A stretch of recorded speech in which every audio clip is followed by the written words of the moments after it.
राजू नाम का एक बड़ा ही गरीब लड़का अपनी माँ के साथ एक छोटी सी झोपड़ी के अंदर अपने जिंदगी के दिन गुजार रहा था। और जैसे जैसे कुछ दिन बीते तो माँ को अपनी व्यथा बताता है कि माँ, मैं जहाँ भी नौकरी के लिए जाता हूँ और जहाँ भी इंटरव्यू के लिए जाता हूँ, सब मुझे समय तो देते हैं, कहते हैं हम तुम्हें कल सुबह फ़ोन करेंगे, परसों करेंगे, और दिन प्रतिदिन वो समय देता है और कभी कोई मुझे फ़ोन करके अपने ऑफिस में नौकरी के लिए नहीं बुलाता है।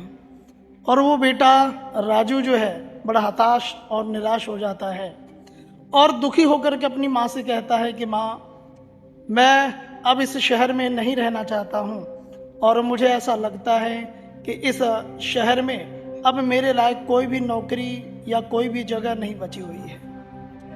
माँ भी अपने दिल को मजबूत करती है और मजबूती के साथ कहती है कि कोई बात नहीं बेटा, मैं तुम्हारे साथ हूँ, जहाँ तुम्हारा दिल करे और जहाँ तुम जाना चाहते हो नौकरी की तलाश में, वहाँ तुम जा सकते हो। तो माँ के पास घर के अंदर थोड़े से आटे के साथ 2 रोटी बनाई, रूखी सूखी रोटी, और टिफ़िन तैयार करके जब दिया, बेटा बस में बैठ करके शहर की तरफ चला।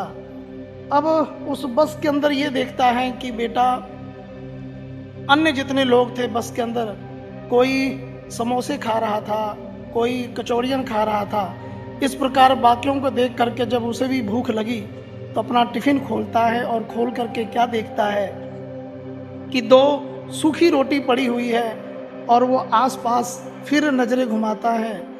अब वही 2 रोटी को लेकर के उस कटोरी में अपने उन रोटियों को तोड़ करके उस प्रकार घुमा करके जैसे कोई चटनी के साथ रोटी खाना चाहता हो या खा रहा हो, ऐसा अपने आप को दिखा रहा था। और वो रोटी खाना शुरू कर चुका था। सामने से एक बूढ़े बाबा कई देर से ये सारी चीज़ें देख रहे थे। तो वो बूढ़ा बाबा नज़दीक आता है और इस बेटे से कहता है, क्या बात है बेटा, मैं कई देर से तुम्हें देख रहा हूँ, तुम रूखी सूखी रोटी तो खा रहे हो लेकिन उस टुकड़े को इस कटोरे में घुमा घुमा करके खा रहे हो, आखिर बात क्या है? तो वो बेटा राजू कहता है कि बाबा, मैं ये अपने आप को मान चुका हूँ कि मेरी कटोरी में थोड़ी सी चटनी है और वो हरी चटनी है, उसी के साथ मिला करके मैं इस रोटी को खा रहा हूँ और मुझे ऐसा भी लग रहा है कि उस चटनी का स्वाद भी मुझे आ रहा है। उस बूढ़े बाबा ने बड़ी सुंदर बात कही जो बड़ी ध्यान देने योग्य है। बूढ़ा बाबा उसे कहते हैं कि बेटा, अगर तुमने कल्पना ही की है तो ये कल्पना केवल चटनी के लिए ही क्यों किया है?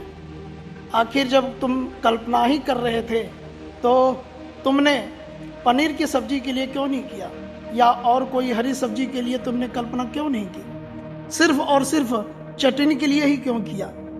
तो वो राजू जो लड़का है बड़ा सोच में पड़ जाता है और कहता है, बाबा जी कहते तो ठीक ही है। और वहीं से उस लड़के को एक बहुत बड़ी सीख मिलती है कि इस जीवन के अंदर जब हम कल्पना ही करने लगे हैं, जब हम परिश्रम ही करने लगे हैं, तो क्यों ना कल्पना बहुत बड़ी की जाए और जो मेहनत है वो भी बहुत बड़े आधार पर किया जाए। तो वो लड़का अपनी पूरी जान लगा करके मेहनत करता है और जीवन में खूब कामयाबी को हासिल करता है। इसलिए प्यारे दोस्तों, जब हम किसी संकल्प को करने लगते हैं या हम किसी काम को जब ठान ही लेते हैं तो पूर्णतः प्रयास करना चाहिए। और संकल्प जब भी लें तो छोटा मोटा ना लें, और जब भी किसी काम को करें तो केवल छोटा मान करके ना करें और किसी भी संकल्प को छोटा ना रखें बल्कि बहुत ऊंचे स्तर पर ले जाने का प्रयास करें, तभी हम अपने जीवन में कामयाब हो सकते हैं। धन्यवाद।